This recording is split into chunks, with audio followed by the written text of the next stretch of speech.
일단 그 유로존 위기의 원인은 다층적이고 복합적입니다.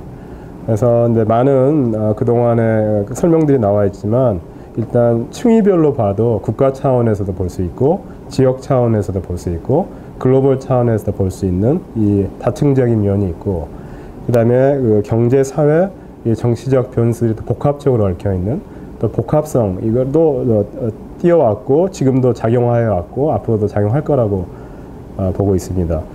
그래서 이제 이렇게 굉장히 다층적이고 복합적인 거를 이제 분석을 해야 되는데 제가 이제 좀 생각을 했는데 이렇게 좀 나눠서 생각해 보면 약간 분석적으로 매니저블을 할 수 있지 않을까 이렇게 생각되는데 제가 이제 크게 두 가지로 나눠 봤습니다. 크게 첫 번째는 이제 유로존 위기의 촉발 원인하고 그 다음에 유로존 위기의 지속 원인 이렇게 두 가지로 나눠서 보면 약간 더 우리가 약간 심플하게 복잡하지만 볼 수 있지 않을까 생각돼요. 물론 이 촉발 원인하고 그 다음에 지속 원인이 상호 배타적이진 않지만은 일단은 분석적인 목적을 위해서 약간 나눠서 이제 생각해 볼 수 있다고 생각합니다. 근데 먼저 그 촉발 원인을 좀 살펴보면 제가 이제 기존의 연구를 좀 보면 한 4가지 정도가 촉발 원인으로 지금 논의되고 있습니다.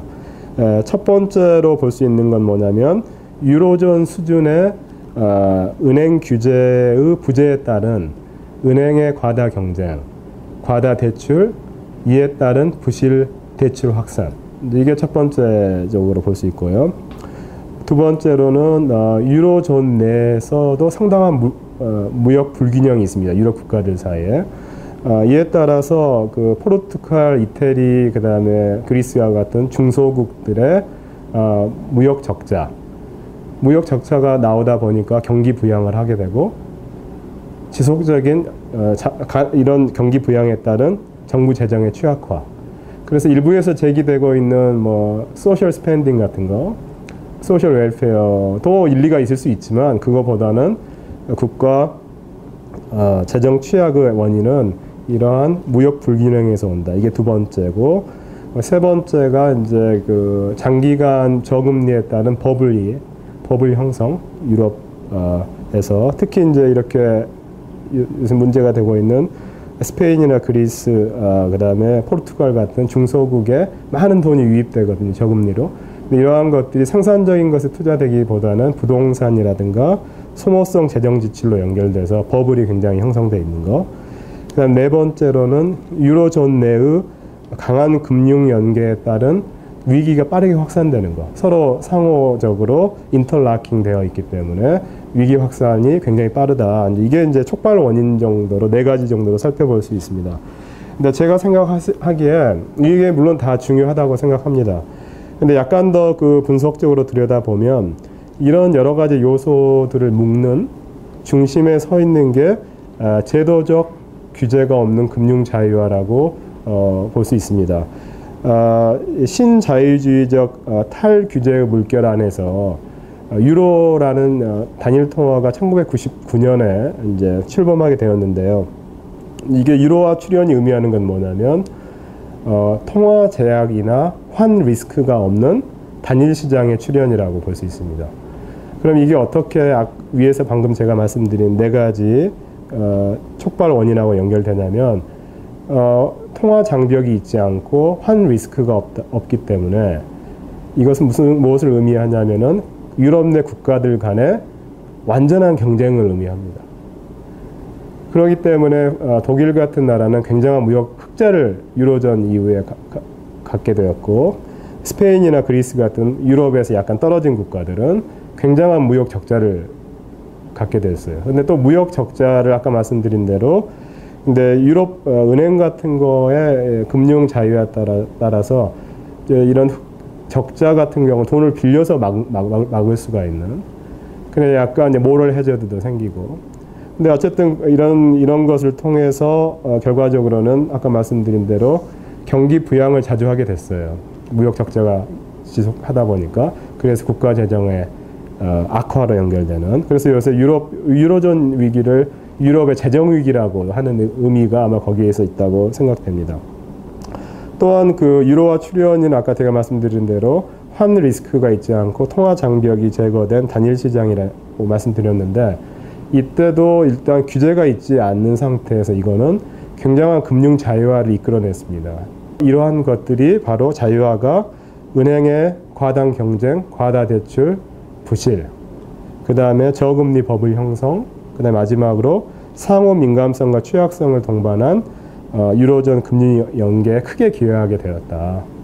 그래서 여러 가지 원인은 아까 4가지 정도로 살펴볼 수 있지만, 그 안에 4가지를 묶는 중심에 있는 게 특별한 규제가 있지 않는 내지는 취약한 제도적인 기반 위에서의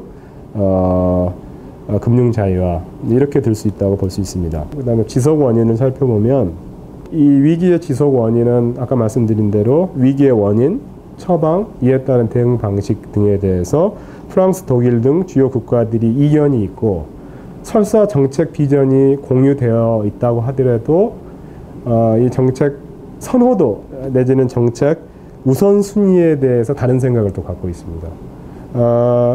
그래서 다른 생각 등 이러한 이견과 다른 생각 때문에 범유럽적인 어떤 위기 해소 방지 방안을 마련하는 데 실패하였고, 지금까지 상당히 지지부진하게 이루어져 왔고, 이것에 대한 경험적인 예시가 긴급 구제 자금 등의 유동성이 항상 불충분하게 공급된, 근데 그 이유가 이렇게 이견이 뒤쪽에 숨어 있다는 거죠.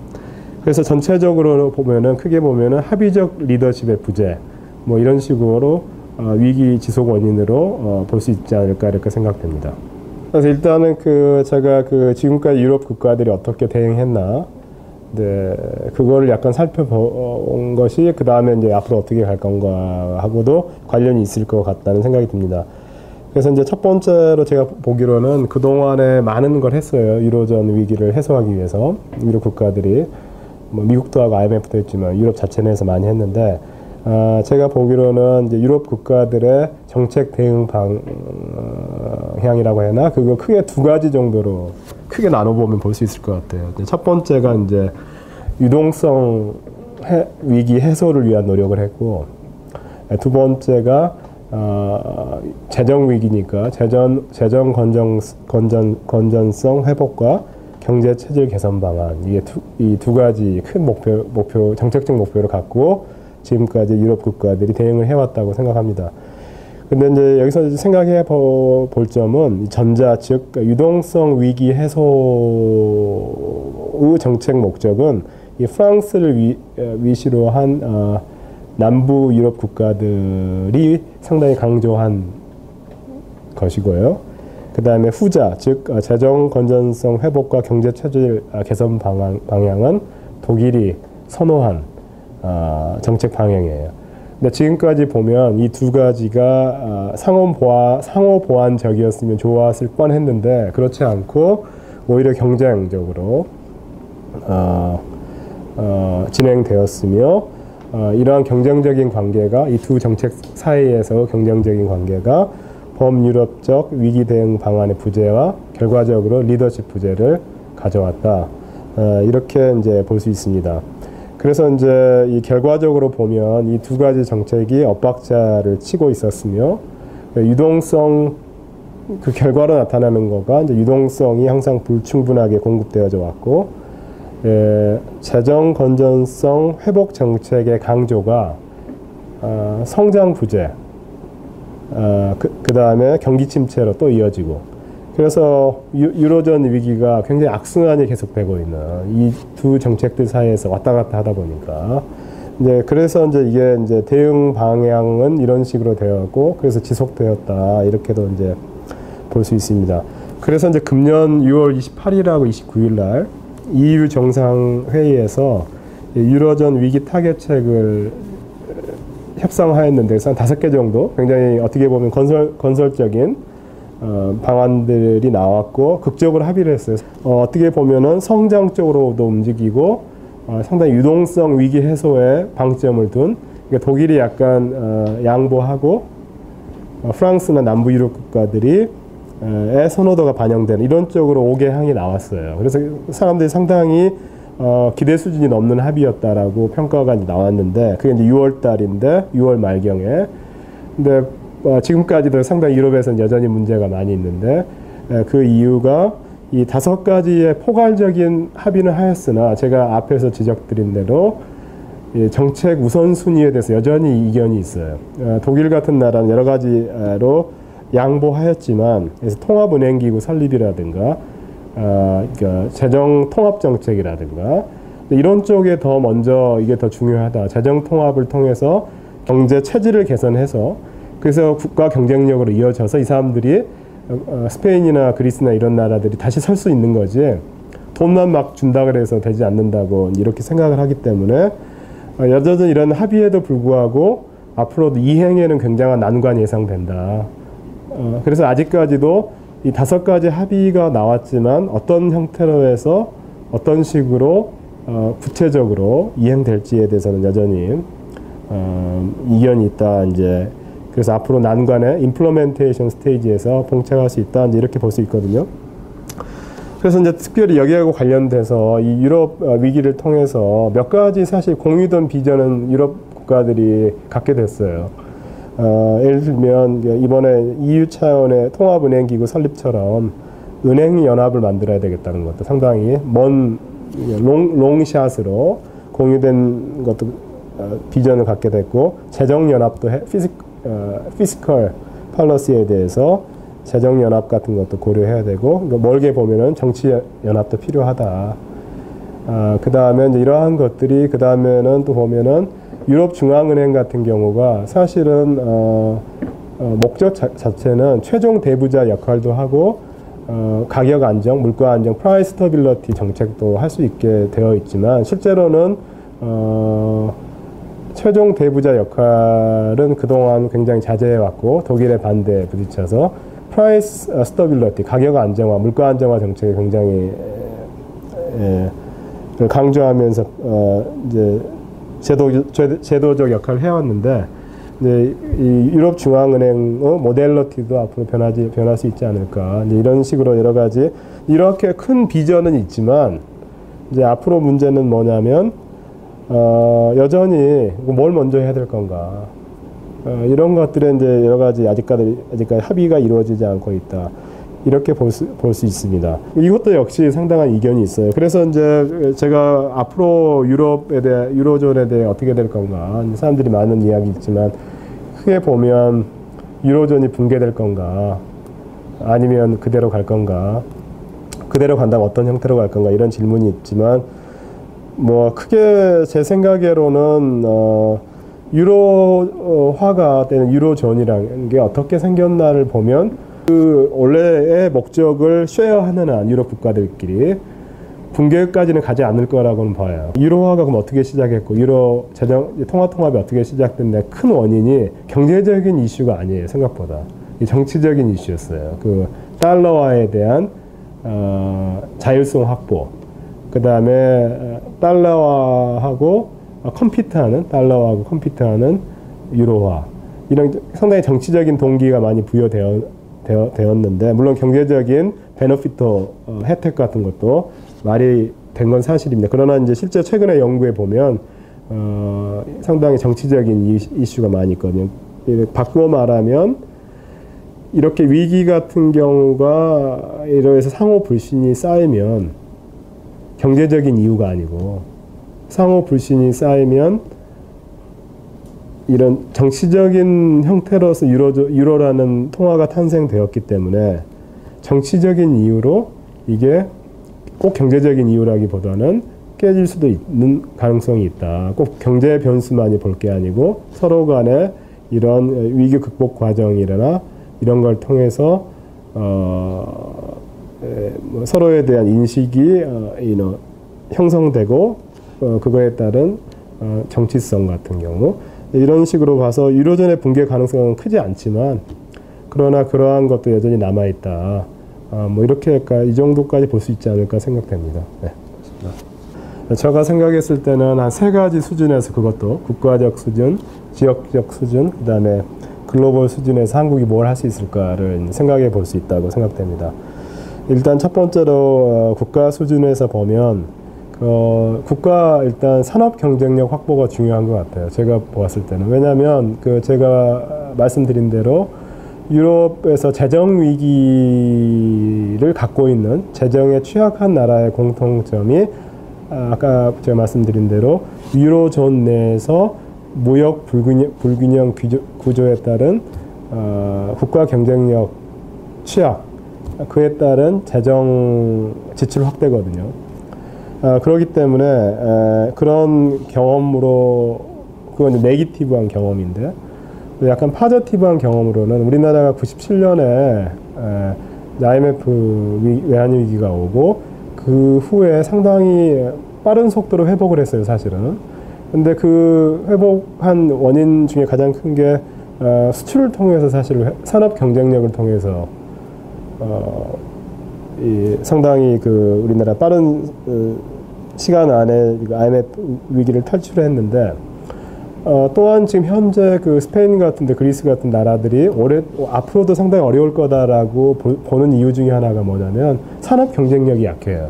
그래서 앞으로도 힘들 거라는 이유가 거기 있는 거예요.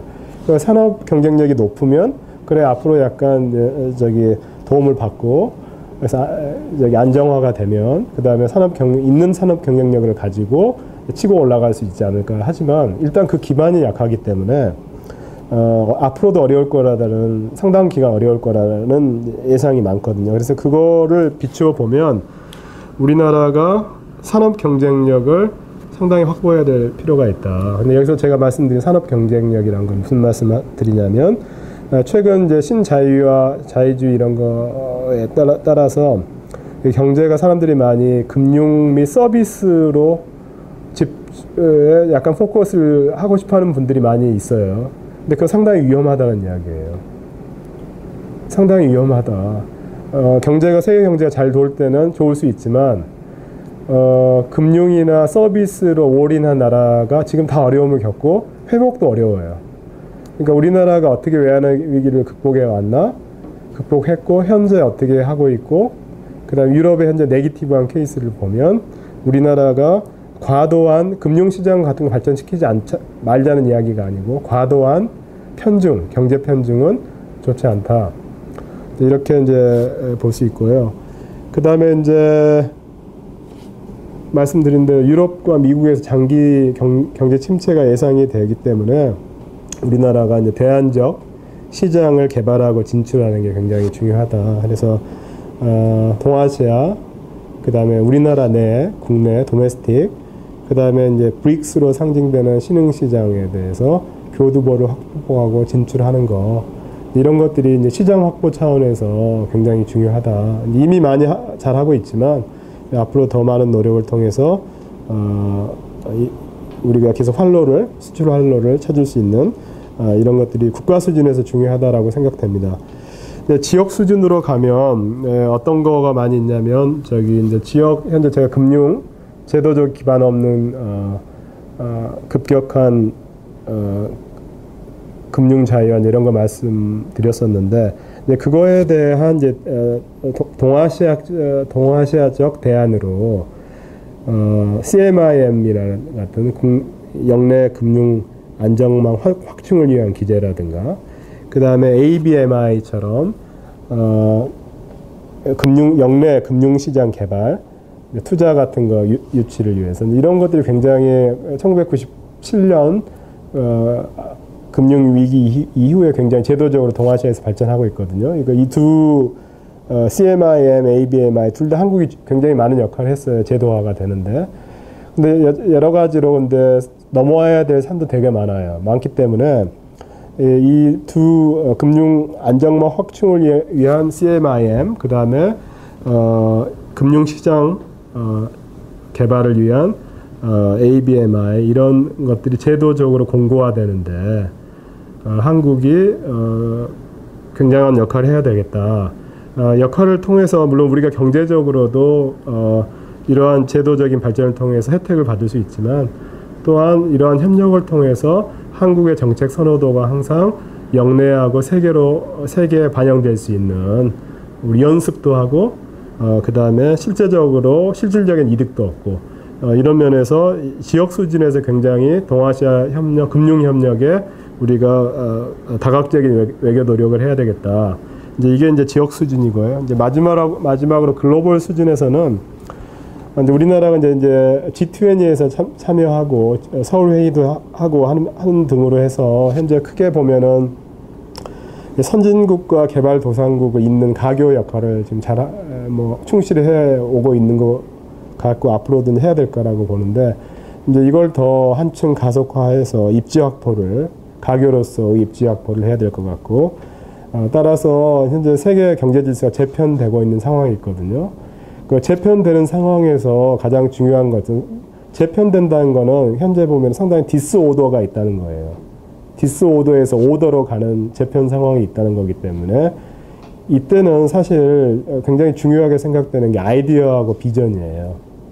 질서가 안정기에 있을 때는 큰 나라의 입김이 더 셀 수가 있고 작은 나라가 안정된 상황에서는 아무래도 이렇게 이제 크게 역할을 하기가 쉽지 않는데 이렇게 디스오더에서 오더로 넘어가는 트랜스포메이션 상황에서는 좋은 정책 비전하고 아이디어를 통해서 대화하고 협상하고 끊임없이 참여하면 우리 정책 선호도가 글로벌 이코노믹 아키텍처에 반영될 수 있는 어떻게 보면 한국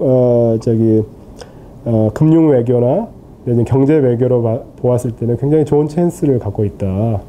그래서 그러나 어쨌든 국가 수준에서의 산업 토대 확보, 지역 수준에서 안전망 및 금융 안전망 및 금융시장 개발 확보, 그다음에 글로벌 차원에서 정책 우리 선호도 반영, 이게 세 가지가 유기적으로 연동돼서 한국이 계속 국가적으로 안정성 속에서 성장을 할 수 있는 이런 기틀을 다지는 시기로 만들면 좋다고 생각됩니다.